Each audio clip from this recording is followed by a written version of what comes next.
vive tension aux alentours de cette place de la Nation où avaient prévu de se rassembler des personnes pour contester le report de cette élection présidentielle au 15 décembre prochain. Lorsque nous sommes arrivés aux alentours de 13h30 heure de Dakar, eh bien, le quartier avait déjà été totalement bouclé par les forces de sécurité sénégalaises et les jeunes qui tentaient de s'approcher, parce que ce sont majoritairement des jeunes gens, eh bien, étaient tout simplement repoussés. Un peu plus tard dans l'après-midi, bien des heurts ont éclaté. Les manifestants ont été repoussés à coups de gaz lacrymogène. Ensuite, on a pu voir dans les rues adjacentes à cette place de la Nation quelques petites barricades faites de pneus ou encore de bouts de bois pour essayer d'empêcher les forces de sécurité de pénétrer dans ces quartiers.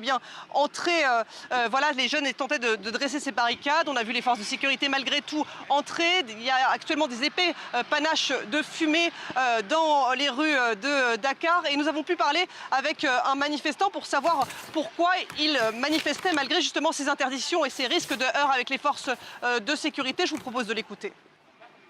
Le pays était stable, tout le monde préparait ses élections. C'est à partir du moment où il a décidé de reporter nos élections, c'est à partir du moment où Macky Sall a décidé de faire un coup d'État constitutionnel, c'est à partir de ce moment-là que les Sénégalais sont sortis dehors et c'est à partir de ce moment-là que le pays est devenu instable.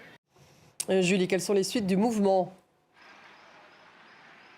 Alors, ça fait plusieurs jours maintenant que nous sommes là et que nous parlons avec de nombreux acteurs de la société sénégalaise. Hier, les acteurs de la société civile se sont réunis pour expliquer justement à la presse quelle suite ils voulaient donner à ce mouvement.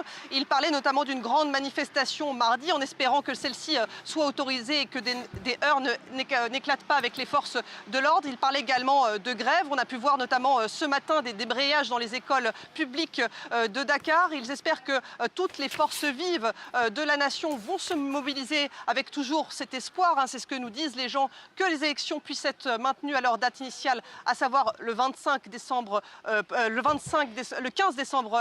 février, excusez-moi, et non le 15 décembre prochain. Il y a également beaucoup de voies de recours qui sont déposées devant notamment la Cour suprême ou le Conseil constitutionnel. Et donc, les gens attendent avec impatience de savoir ce que décidera la plus haute instance du pays. Donc voilà, beaucoup d'attentes. Les gens continuent à se mobiliser. Ce que nous disait la société civile hier, c'est que tout ça n'était qu'un prélude et qu'il souhaitait vraiment une vaste mobilisation.